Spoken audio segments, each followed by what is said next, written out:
యాండీ flower అంటే flower అనుకుంటివా?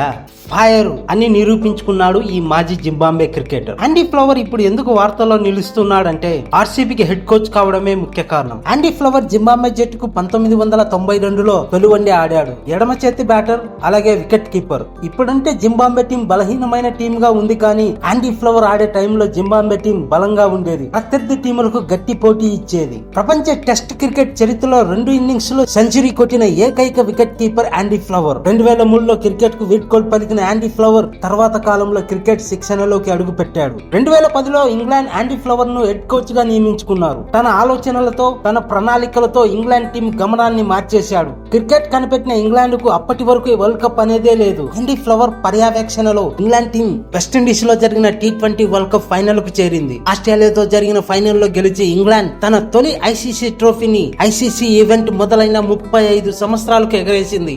అది యాండీ ఫ్లవర్ అంటే.